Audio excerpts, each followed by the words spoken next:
పవన్ కళ్యాణ్ ను జనసేన నేతలే ముంచుతున్నారా? పవన్ కళ్యాణ్ కు రాజకీయంగా ప్రత్యర్థుల నుంచి వచ్చే విమర్శలు ఒకెత్తైతే సొంత పార్టీ నేతల వ్యవహార శైలి వల్ల వస్తున్న తలనొప్పులు మరో ఎత్తుగా మారుతున్నాయా అన్న చర్చ బలంగా నడుస్తోంది. ఇప్పుడు జనసేనలోనూ ఇదే చర్చ జోరుగా కొనసాగుతోంది. ఎందుకంటే అధికారం వచ్చిన తర్వాత జనసేన పార్టీకి ప్రజల్లో మరింత బలం రావాల్సింది పోయి కొందరు నాయకుల వ్యవహారాలు, వివాదాలు, ఆరోపణలు పార్టీ ప్రతిష్టపైనే ప్రభావం చూపుతున్నాయనే విమర్శలు వినిపిస్తున్నాయి. ఇదే సమయంలో పశ్చిమ గోదావరి జిల్లా తాడేపల్లిగూడానికి సంబంధించిన ఓ భూ వివాదం కూడా ఇప్పుడు రాజకీయంగా చర్చనీయాంశంగా మారింది. ఈ వ్యవహారంలో జనసేనకు చెందిన స్థానిక నాయకత్వంపై భూ కబ్జాకు సంబంధించిన ఆరోపణలు రావడంతో అసలేం జరుగుతోంది, ఎవరి పాత్ర ఎంత అనే ప్రశ్నలు మొదలయ్యాయి. ఆరోపణలు నిజమని తేలకముందే ఎవరిని దోషులుగా చెప్పలేం. కానీ ఇలాంటి ఆరోపణలు రావడం కూడా అధికార పార్టీకే ఇబ్బందికరమైన విషయమే. ఇక్కడే డిప్యూటీ సీఎం పవన్ కళ్యాణ్ కు అసలు ప్రశ్న ఎదురవుతుంది. పార్టీని బలోపేతం చేయాల్సిన నాయకులే పదే పదే వివాదాలు సృష్టిస్తే ఆ ప్రభావం చివరకు ఎవరి మీద పడుతుంది?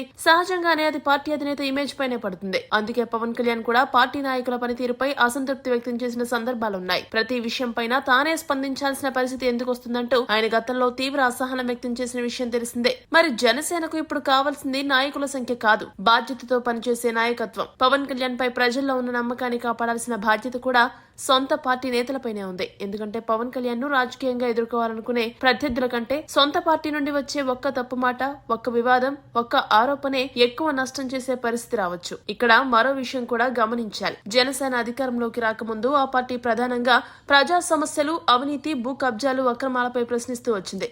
అలాంటి పార్టీ అధికారంలోకి వచ్చిన తర్వాత అదే పార్టీకి చెందిన నాయకులపై ఇలాంటి ఆరోపణలు రావడం సహజంగానే రాజకీయంగా పెద్ద చర్చకు దారితీస్తుంది. అయితే ప్రతి ఆరోపణ నిజమేనని చెప్పడం కాదు గాని ఆరోపణలు ఎదుర్కొంటున్న వారికి తమ వాదన చెప్పుకునే అవకాశం ఉండాలి. విచారణ జరిగి వాస్తవాలు బయటకు రావాలి. కానీ ఒక పార్టీ నాయకుడిపై పదే పదే వివాదాలు రావడం మొదలైతే దాని ప్రభావం మాత్రం పార్టీ మొత్తం మీద పడుతుంది. ఇక్కడే పవన్ కళ్యాణ్ ముందున్న అసలు సవాళ్లు కనిపిస్తున్నాయి. ప్రజల్లో తనపై ఉన్న నమ్మకాన్ని తన పార్టీ నాయకుల పనితీరు వల్ల దెబ్బతినకుండా కాపాడుకోవడం. ఎందుకంటే ఒక నాయకుడు చేసిన తప్పుకు సమాధానం చెప్పాల్సిన పరిస్థితి చివరికి పార్టీ అధినేతకే వస్తుంది. జనసేన బలపడాలంటే పవన్ కళ్యాణ్ ఒక్కటి ఇమేజ్ సరిపోదు. క్షేత్రస్థాయిలో ఉన్న ప్రతి నాయకుడు, ప్రతి ప్రజాప్రతినిధి కూడా అదే బాధ్యతతో పనిచేయాలి. ముఖ్యంగా అధికారంలో ఉన్నప్పుడు మాటల కంటే నాయకుల ప్రవర్తనే ప్రజలకు ఎక్కువగా కనిపిస్తుంది, వినిపిస్తుంది కూడా. అందుకే ఇప్పుడు జనసేనలోనే ఒక ఆత్మ పరిశీలన అవసరమా అనే ప్రశ్న వస్తుంది.